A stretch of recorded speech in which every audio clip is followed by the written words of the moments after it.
Hello, everybody. Welcome back. I'm Jason. This is Pig's Eye Pottery. I appreciate you all tuning in as usual. Today, I'm making tumblers or bud vases, whatever people want to use them for. I really don't care. But yeah, a tall, narrow situation. These are pretty thin in the walls. And just very simple to trim. So I'm gonna, talk you through what I'm doing when I'm making my tumblers. So again, welcome back. If you haven't already, if you find some value in these videos, please subscribe, hit the notifications button. There's info down in the description, yada, yada, yada. Here we go. So I'm working with 1.5 pounds of clay centered on the wheel. With these particular pieces, I had to, so I don't make a lot of these, and really, it's not for any particular reason other than, I just haven't really thought of it. Somebody requested some tumblers, and I kind of had that like, oh yeah, I haven't made tumblers in a while. Awesome, let's make like 24 of them. So here we go. So first thing, centered, drop in the well. Okay, some chaos happening on West 7th. Drop in the well, opening it up, and then I'm not going to open up too wide, but I did drop the well pretty shallow there because I don't really need a whole lot of material on the bottom, and I'm really not trimming much of a foot into these either.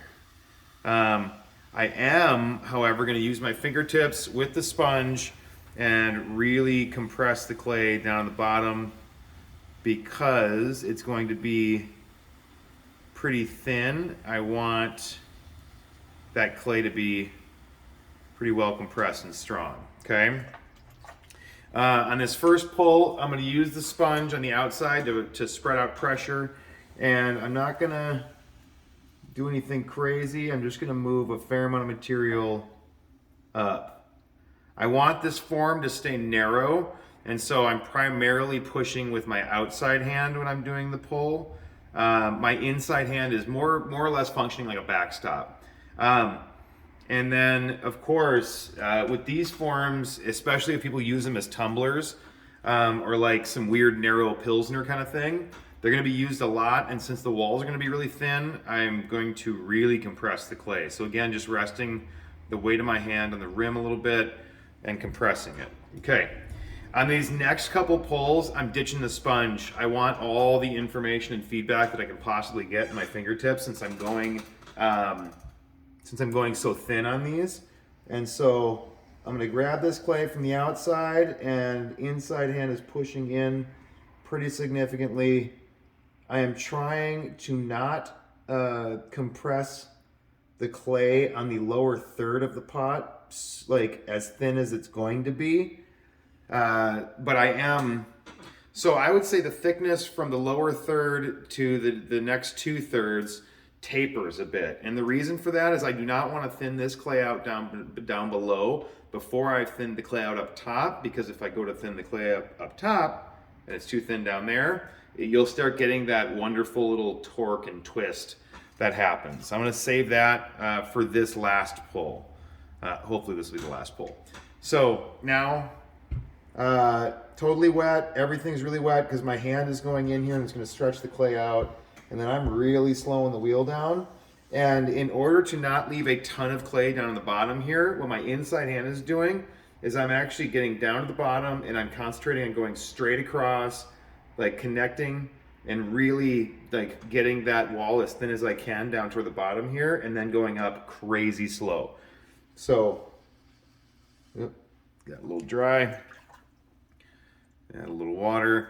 I'm gonna throw one more of these after this one in order to show you kind of the rhythm, the normal rhythm I throw it at.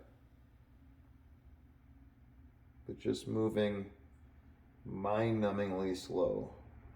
My thumb is kind of jumps out quick and just reins that rim back in, because sometimes it does have the tendency to kind of go rogue on me. and then compressing the rim. So really slow, really controlled. Breathe, breathe, breathe. And then I'm just gonna kind of dangle the sponge in there to soak up the water in the bottom. Like that, okay? Next thing, last thing, one of the last things, whatever, that I'm gonna do is I wanna leave some pretty heavy tool marks on this because I'm gonna glaze them pretty simply. So I'm not gonna get my hand back in there to stretch this out. Down below here, I'm just gonna kind of control the rim and just reinforce the shape I'm going for. I want to get this to come out. And so you can kind of see I'm moving the rib tool sort of sporadically, and then when I get up top here, I want that rim to have some kind of wavy weirdness happening. I also like using the metal rib tool to kind of cut a little bit of an angle on the inside of drinking vessels. I found it just pours nicer, pours better. Nicer is a word. Put down in the comments, is nicer a word? I have no idea. And then again, just quit while I'm ahead. So going to undercut this, I'm gonna come in at an angle a little bit, take a little bit of clay off of that splayed end or the splayed bottom here, and then undercut it up. I wanna leave, I wanna leave some of this extra clay. It's gonna fold up a little bit when I trim it. Puddle of water at noon, grab my little garrote, pull it through here, and then gently sliding it off the wheel and balancing it precariously as I put it over here on the boards. All right, I'm gonna do one more, just real time or whatever, without much commentary, just so you can kind of see the rhythm and the pace that I'm throwing these.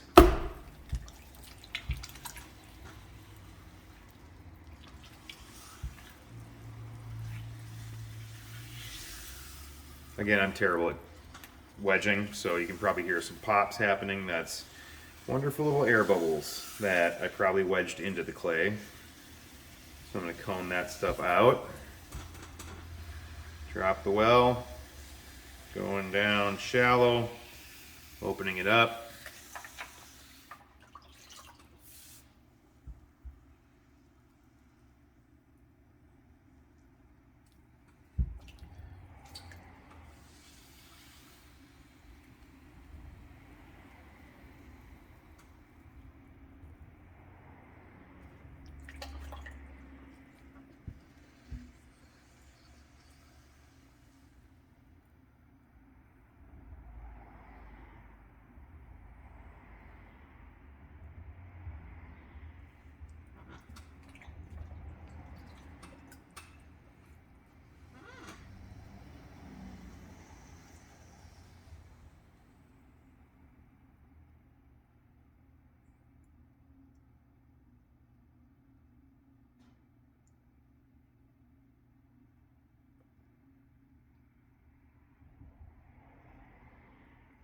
Another quick note on these poles, especially the real slow, steady ones. I am focusing on this outer edge. I'm not focusing where my hand is. I'm kind of trying to push the clay into the shape that I want.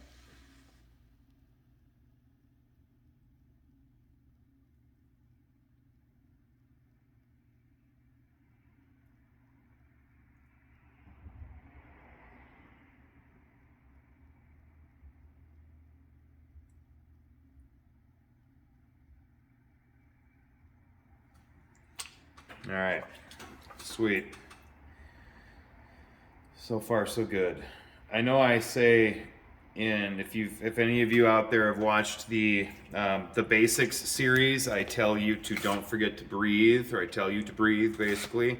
If you've noticed, I always take kind of relieved deep breaths after I'm done with the pull. It's mainly because I stopped breathing. So do as I suggest, not as I do. Please and thank you.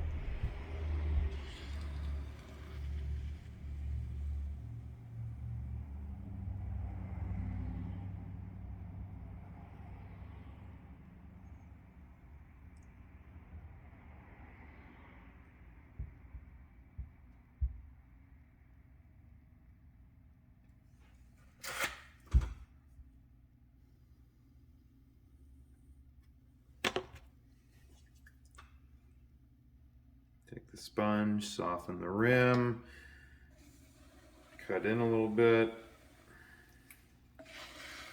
cut under, and there you go.